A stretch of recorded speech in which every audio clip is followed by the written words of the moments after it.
नमस्कार दोस्तों, आज हम बायोलॉजी के कुछ इम्पोर्टेंट क्वेश्चन पढ़ेंगे। क्वेश्चन रहेगा कोशिका की खोज सबसे पहले किसने की थी? तो सही जवाब होगा रॉबर्ट हुक ने। कब की थी भाई? 1665 ईस्वी में की थी मर्द कोशिका के। ठीक है, कहाँ की थी भाई? ये की थी कॉर्क के अंदर। जीवित कोशिका की खोज सबसे पहले किसने की थी? तो जवाब होगा एंटनी वैन लोवेनोक ने। ठीक है, और इन्होंने एक पॉन्ड के अंदर की थी भाई इसकी खोज। कोशिका का सिद्धांत किसने दिया? तो जवाब होगा स्लाइडन एंड स्वान ने। ठीक है, एमजे स्लाइडन एंड थंडर स्वान। जीवन की मूलभूत संरचनात्मक और कार्यात्मक इकाई क्या है? तो जवाब होगा कोशिका सेल। सबसे छोटी कोशिका कौन सी होती है? तो जवाब होगा माइकोप्लाज्मा। मानव शरीर की सबसे लंबी कोशिका कौन सी है? तो जवाब होगा तंत्रिका तंत्र न्यूरॉन। दुनिया की सबसे बड़ी कोशिका कौन सी है? जवाब होगा शुतुरमुर्ग का अंडा। देखिएगा, कोशिका का पावर हाउस किसे कहा जाता है? तो जवाब होगा माइकोकार्डिया को। माइकोकार्डिया में ऊर्जा किस रूप में बनती है? तो जवाब होगा एटीपी। क्या होगा भाई? एटीपी।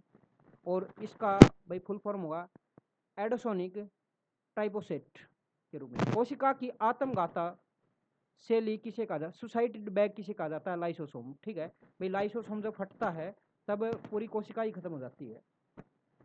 कोशिका का प्रोटीन फैक्ट्री किसे कहा जाता है? तो राइबोसोम्स को कहते हैं कोशिका की प्रोटीन फैक्ट्री। कोशिका का यातायात प्रबंधक किसे कहा जाता है? तो इसका जवाब होगा गोल्जी का है। ठीक है, इसको कहा जाता है ट्रैफिक कंट्रोलर, ट्रांसपोर्ट कंट्रोलर।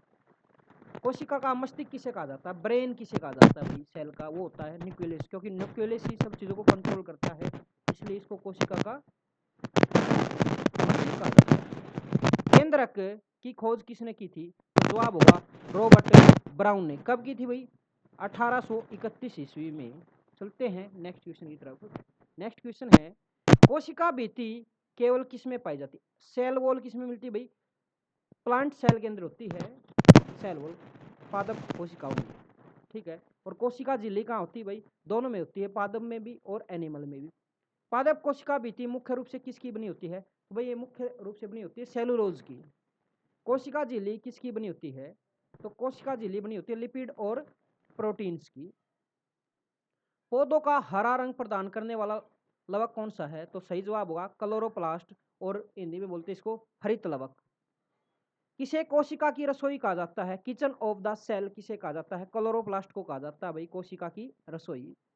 जंतु कोशिका में क्या अनुपस्थित होता है जो पादप कोशिका में होता है? जो भाई प्लांट में होता है और जंतु कोशिका की नहीं होता, वो होता है कोशिका भित्ति और प्लास्टिड। देखते हैं नेक्स्ट क्वेश्चन। गुणसूत्र कहाँ पाए जाते हैं? तो वे गुणसूत्र पाए जाते हैं न्यूक्लियस केंद्र के अंदर। मानव कोशिका में कितने गुणसूत्र होते हैं? तो जवाब होगा 46 गुणसूत्र या 23 जोड़े। गुणसूत्र किसके बने होते हैं? तो गुणसूत्र जो बने होते हैं वो होते हैं डीएनए और स्टोन प्रोटीन के। कोशिका का विभाजन को सबसे पहले किसने देखा था? तो जवाब होगा वॉल्थर फ्लेमिंग ने। शरीर के घाव बढ़ने या वृद्धि के लिए कौन सी कोशिका विभाजन होती है? समसूत्री विभाजन। जनन कोशिका में कौन सा विभाजन होता है? तो जवाब होगा अर्धसूत्री विभाजन। चलते हैं नेक्स्ट पेज पर। जीव द्रव प्रोटोप्लाज्म का नामकरण किसने किया था? तो जवाब होगा पुरकिंजे ने। ठीक है भाई, पुरकिंजे ने जीव द्रव का नामकरण किया था। किसे जीवन का भौतिक आधार कहा जाता है? तो भाई जीव द्रव को जीवन का भौतिक आधार कहा जाता है, फिजिकल बेसिक ऑफ लाइफ। ऐसी कोशिकाएं जिनमें स्पष्ट केंद्रक नहीं होता क्या कहलाती है? पायरोकेट्रिक्स कोशिकाएं, जैसे बैक्टीरिया, फॉर एग्जांपल बैक्टीरिया। ठीक है भाई, केंद्रक नहीं होता उनको, और स्पष्ट केंद्रक और विकसित अंगों वाली कोशिकाएं कहलाती है यूकोरियोपेटिक कोशिका। ठीक है, तो आज की क्लास यही समाप्त करते हैं। जय हिंद, जय भारत दोस्तों।